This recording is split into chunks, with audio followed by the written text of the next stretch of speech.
Hey everybody, it's Nathan here, and as promised I wanted to show you guys how we're carrying all of our gear on our bike tour and how we're also bringing you these video logs. So I'll start out by showing you how we're carrying all of our stuff. First off, this is my bike. It's a Novara brand and it's a Randonnée steel touring frame. Has down tube shifter, or bar end shifters rather. Pretty heavy duty bike. It's wonderful. I like it a lot. It's very smooth, stiff ride. And this is how we're carrying our gear. We have what are called panniers, and these are waterproof, and they are made by a company called Ortlieb. They're made of waterproof material here, and we have two fronts on my bike. Have little reflective patches on here. We've been mainly using the front panniers to carry a lot of food. We've been doing a lot of dehydrated meals, bread, peanut butter. And here now we have a large thing of oatmeal. It's been our main breakfast. And then a few vegetables. Got a nice zucchini in there that we picked up from a farm stand on the side of the road. And there's a variety of other things in there.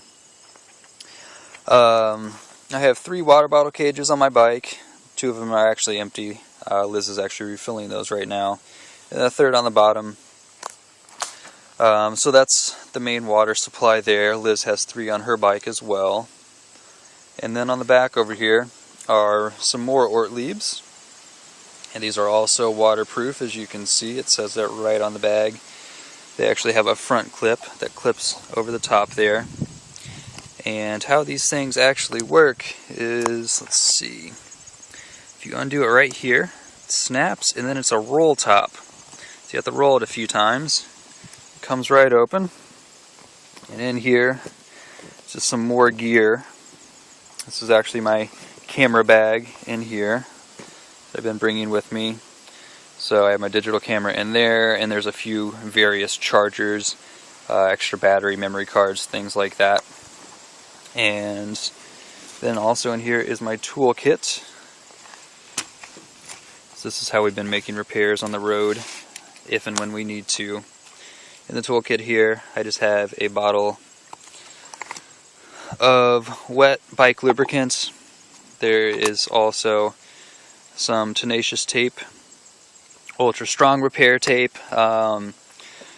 I've actually used that a couple times on the panniers to patch a few holes in there. It's pretty waterproof stuff. Have a bike or a tire lever in case we ever get a flat. We can pry our tires off, put a new inner tube in there. Have a crescent wrench in here for any repairs. A couple CO2 tanks to help fill up a flat.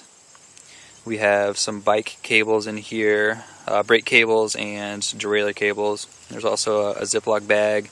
About 10 to 12 zip ties in there just for, I don't know, they will probably come in use at some point. There is an inner tube patch kit in here as well. I have an Allen wrench set, some more tire levers. Here's a spoke tool in case we ever need that, and a couple little bungee things that actually have a hook on them. They are pretty useful. And then there's also a pocket knife in there. So I have 2 back panniers, just a variety. I think I have my clothes and a sleeping pad in that one, and a variety of other things. And then this guy is our Goal Zero solar panel. And I actually usually hook it on with these right onto the bungee cords here and on this other side. And I'll show this to you real quick. This is how we've been charging our phone on our trip. It has 2 solar panels. And on the back here, Liz's cell phone is actually plugged in right now. It holds all the stuff in this little mesh thing, and it actually has a USB going to a micro USB cable, and I think it has a 12 volt plug in here somewhere, which I've been yet to use. And then it has, what is this? I don't even know what this other thing is. Some sort of other plug that I never use. The USB has just been the main one. So that has been extremely helpful. It will fully charge a phone in, I don't know, probably 5 to 6 hours of sun. And then also another handy thing for when it's not sunny is this battery pack here, which actually my mother gave me. This actually holds power, whereas the solar charger does not. So if there's no sun, we can't charge anything with this. So mainly throughout the day we've been charging this battery pack, and this actually has USB inputs in it. It has a micro toward the right, and then a regular USB on the left. So we've been charging phones with that at night, and we have also been charging my Garmin Forerunner 305. This is how we've been keeping track of our speed and total mileage. It hooks up to satellites, which is what it's doing right now. Goes pretty fast generally. Tells you the time there. I have it set for, it'll tell me the time of the sunset, so tonight it'll set at 8 p.m. the date. Switch to another screen. It'll show you your heading, total mileage. So today we rode 68.25. This is the speed, and this is the time, the total time that we rode. On the next screen, it'll show you the grade of any hill that you're on, positive or negative grade. Average speed today was pretty slow, but we are weighed down pretty heavily. This is the top speed, so we maxed out at 32.9 miles per hour today. And this is the elevation. As you can see, it's a little off, but 770 something probably total. And let's see, the last thing that we have on my back rack is this dry bag here. These are actually the tent poles for our tent. In the dry bag here, I think, are just pots and pans. There's some rain gear, but it's made out of, I think it's rubber. It's probably a rubber-like material.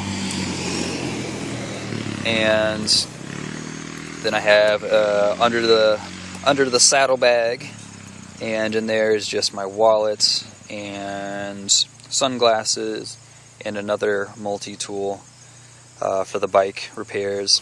Here's my Brooks saddle. It's a hard leather saddle, but it actually is very comfortable. It sort of molds to your body after a little while. And just real quick, I'll show you. This is Liz's gear for the day.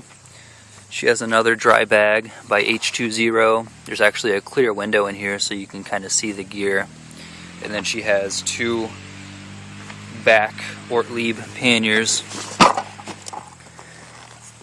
which are the red kind, and I'll show you really quick.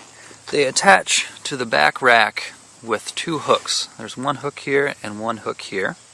There's this handle. When you pull up on the handle, you can see clips actually come out, and then when you let go of the handle, they come down. They attach to the bottom of the rack with this adjustable arm here, and so that's how they stay on. And I think that about does it for all of our gear. If you guys have any questions, let me know. Hope you enjoyed. Thanks, guys.